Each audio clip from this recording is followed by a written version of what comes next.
Quando falamos em economia brasileira, um dos setores mais importantes e relevantes na participação dessa economia é o agronegócio, sendo aí um dos setores que tem uma das maiores participações dentro do produto interno bruto do nosso país. E é por isso que hoje a gente vai falar um pouquinho sobre uma empresa que atua dentro do setor do agronegócio, principalmente ali, né, atuando na produção de soja e alguns outros grãos, além também de ser uma empresa que é especializada, né, aí na compra e venda de terras. E hoje a gente vai falar aí de Brasil Agro, que é uma empresa que tem crescido muito, né, quando a gente fala aí de agronegócio.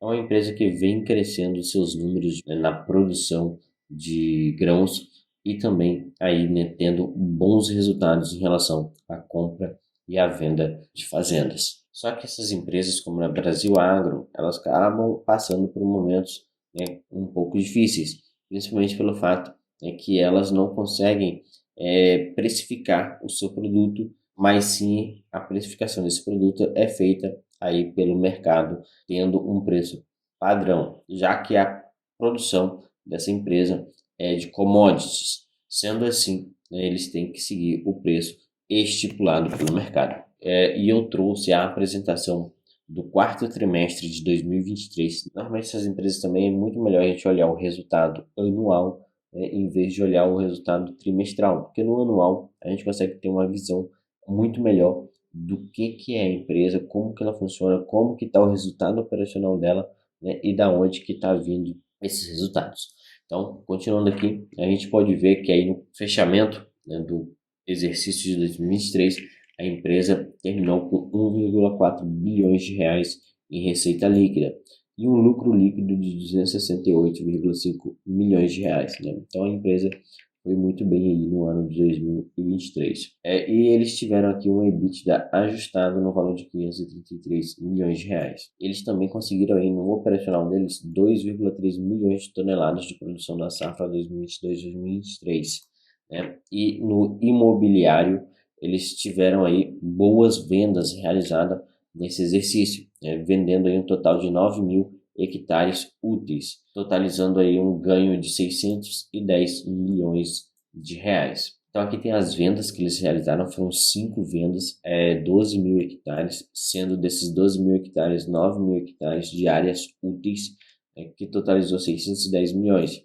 Desses 610 milhões, 445 milhões já foram a valor presente e o restante eles vão receber aí ao longo do tempo. Nos últimos 5 anos, né, o valor médio da venda das fazendas deles foi de 269 milhões de reais, com TIRs, né, com ganhos anuais aí de 13,6% a 56,5%. Então, isso aqui é uma parte muito importante do resultado da empresa. Para vocês terem uma ideia, na safra 2022-2023, se não fosse, né, essa especialidade deles em venderem essas fazendas, eles teriam fechado o ano no prejuízo. Basicamente, o que salvou eles de não entrar no prejuízo nesse exercício de 2023 foram as vendas, né, de fazendas, porque a parte operacional da empresa ela piorou. Só que a gente também precisa entender isso, porque a empresa ela está produzindo mais, mas mesmo produzindo mais, ela está tendo um operacional pior e a gente vai entender o porquê. Só para a gente ter uma ideia, né, da importância do portfólio de fazendas da empresa, a gente tem aqui, né, a Brasil Agro com um valor de mercado de 2,7 bilhões de reais, um patrimônio líquido de 2,19 bilhões de reais. E quando a gente olha para o portfólio deles, a gente observa que eles têm aqui, né, um portfólio no valor de 2,1 bilhões de reais. Então, basicamente, o valor dos terrenos que eles têm, né, que é lá no NAV, representa praticamente o valor do patrimônio líquido da empresa. Chega bem próximo do valor de mercado da empresa. Só que aí o que acontece? Esses terrenos, nesse valor de 2,1, basicamente seria ali o valor nominal do ativo.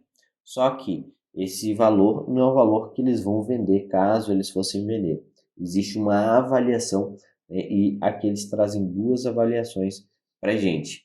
A primeira avaliação é a avaliação interna deles, né, que é realizada aí pela própria empresa. Quando a gente olha para essas avaliações, a avaliação interna da empresa em relação ao seu portfólio é que ele vale 3,1 bilhões de reais. E a avaliação da empresa contratada para fazer essa avaliação fala que o portfólio vale 3,6 bilhões de reais. Então, a gente vê, né, que o portfólio de terrenos da empresa ela tem um valor, né, superior aí ao valor de mercado que a empresa tem hoje praticado, né, que é de 2,7 bi.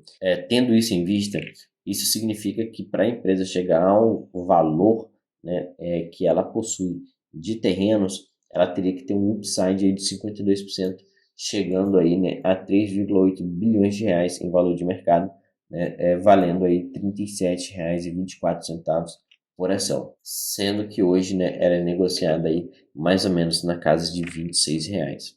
Então, isso aqui já é um valor, né, que tem dentro da empresa, e esse desconto em relação, né, ao portfólio é justamente pelo risco que a empresa carrega. Então, indo mais à frente aqui, a gente vai conseguir entender um pouco melhor isso. Quando a gente olha, né, para o desempenho das commodities, ou seja, pelo preço das commodities, a gente percebe que a empresa ela acaba sofrendo um pouco com a queda no valor dessas commodities. Porque, ó, se a gente olhar para a soja, né, a soja está sendo precificada aqui a R$ 149 a cada 60 quilos. Quando a gente olha para as commodities que a empresa trabalha, e todas elas com quedas superiores a 20%.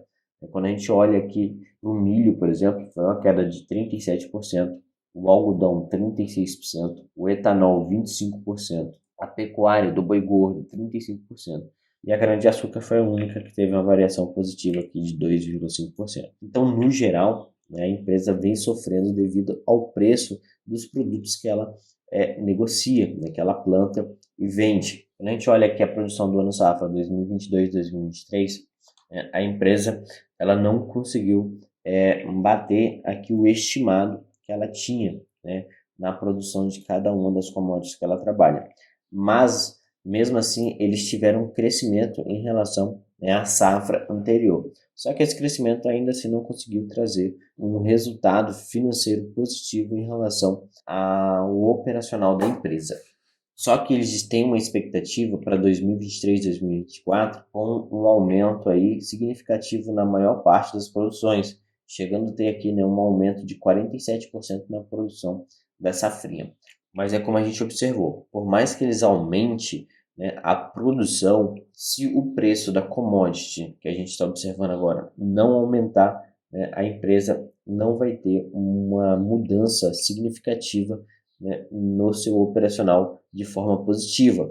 Pode ser que ele venha até a diminuir, dependendo do quanto as commodities vão continuar caindo o seu preço. Essa parte do operacional fica muito visível para a gente quando a gente olha, né, aqui para os números da empresa. Eles fecharam aí o ano de 2023 com a receita líquida operacional de 903 milhões de reais, uma variação negativa em relação a 2022 de 23%. Já a receita líquida imobiliária foi de 445 milhões de reais, um crescimento aí de 41% em relação a 2022. Então, quando a gente soma aqui a receita líquida operacional com a receita líquida imobiliária, a empresa teve uma receita líquida total em 2023 de 1,3 bilhões de reais. Lá em 2022, essa receita líquida total foi de 1,4 bi, o que representa uma variação negativa para 2023 de 9%. Quando a gente vai descendo aqui nessa abertura dos números da empresa, a gente observa que o valor justo dos ativos biológicos foi positivo, de 30 milhões de reais. A receita líquida total, então, foi de 1,379 milhões de reais. O EBITDA ajustado operacional da empresa foi aí de 187 milhões. E o EBITDA ajustado total, que é incluindo a venda das fazendas, foi de 533 milhões. Então, quando traz para o EBITDA ajustado, eles conseguem ficar aí com uma margem EBITDA de 39%, né, contra a margem EBITDA operacional de 21%. O lucro prejuízo da empresa operacional foi de 77 milhões de reais negativos. Então, quando a gente considera só a parte operacional, que é a parte de produção da empresa, eles tiveram prejuízo aí, né, na safra 2022-2023. Já o lucro líquido da empresa, considerando a venda das fazendas, né, a receita imobiliária, foi um lucro líquido de 268 milhões de reais, né, o que totalizou aí uma margem líquida de 19%. Então aqui a gente observa, né, o quão importante foi a receita imobiliária para o resultado da empresa na safra 2022-2023.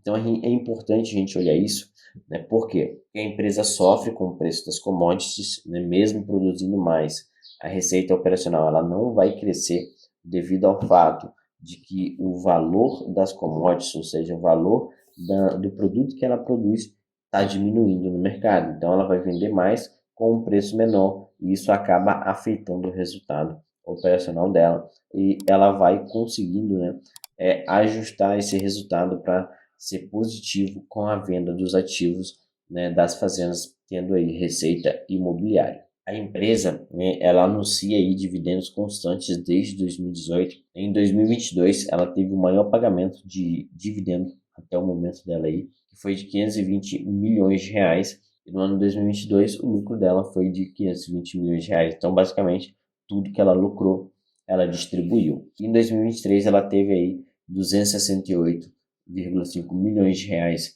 de lucro e distribuiu 320 milhões de reais. Então a empresa queimou um pouco de caixa para poder manter uma distribuição aí interessante para os seus acionistas. Então a gente vê que a empresa vem mantendo um dividend yield médio de 8,6%, né, que é uma média aí dos últimos 6 anos. A gente viu que eles têm uma distribuição até interessante. Eles tiveram lá o menor yield deles em 2020, né, ano de pandemia, de 3,2%, e o maior yield deles até o momento foi em 2022, né, de 15,9%. É claro, isso aqui considerando, né, o preço que a empresa estava sendo negociado naquele momento em que eles fizeram esse cálculo. Aos preços atuais aí, né, no caso aqui de 2023, da data de 30/6, a empresa calculou esse yield em 13,3%. Voltando aqui para o site de análise de ações, a gente percebe que a empresa ela vem tendo uma valorização bem interessante a partir de 2020 aqui, né, saindo de R$14 e chegando aqui uma máxima, por exemplo, em 2022 de quase R$30, né, e atualmente ela é negociada aí próxima dos R$26. Quando a gente olha para o PL da empresa, a gente vê que eles têm um PL aqui atual de 9,88 vezes e eles têm um PL histórico aqui, na média, né, de 10. O crescimento na receita da empresa também é bem interessante. Eles têm aqui uma média de crescimento, né, de mais ou menos ali 25%, 26% na média de crescimento da sua receita. E o lucro também vem crescendo de forma interessante, né, tendo uma média de crescimento positivo aí a partir de 2020 na faixa ali de 25%. 2020 aqui tem uma distorção porque em 2019 eles estavam vindo de um prejuízo. Quando a gente desce um pouco mais aqui e a gente olha, né, para os resultados da empresa, é importante a gente olhar um pouco a dívida da empresa também. Quando a gente olha para a dívida, a gente vê que a empresa ela sempre teve uma dívida bem controlada, né? Eles têm uma ótima gestão de capital, tiveram um aumento nessa dívida agora. Essas distorções aqui em relação à dívida líquida foi os momentos em que eles fizeram o follow-on, né? Eles fizeram a emissão de novas ações e subscrições e conseguiram levantar um caixa aí do mercado, né, fazendo com que eles tivessem um caixa maior do que a dívida. Quando a gente olha aqui, né, para o crescimento da receita líquida e do lucro líquido, a gente vê que a partir de 2018 aqui, né, a empresa ela trocou de patamar, né, ela se transformou em outra empresa, melhorando consideravelmente aí a sua receita líquida e o seu lucro líquido. Então esse foi o nosso vídeo de hoje, trazendo aí um pouquinho da Brasil Agro, né, de como funciona essa empresa, né, e como funcionam as empresas do agro aí, que mesmo, né, melhorando a sua produção, elas acabam sofrendo aí com a queda das commodities. Então elas são muito sensíveis, né, ao ciclo dessas commodities e a Brasil Agro ela ainda consegue se salvar devido à sua receita imobiliária com a venda de fazendas. Espero que vocês tenham gostado do vídeo. Curte, comente, compartilhe. Se ainda não é inscrito aqui no canal, inscreva-se e vejo vocês no próximo vídeo. Tchau, tchau.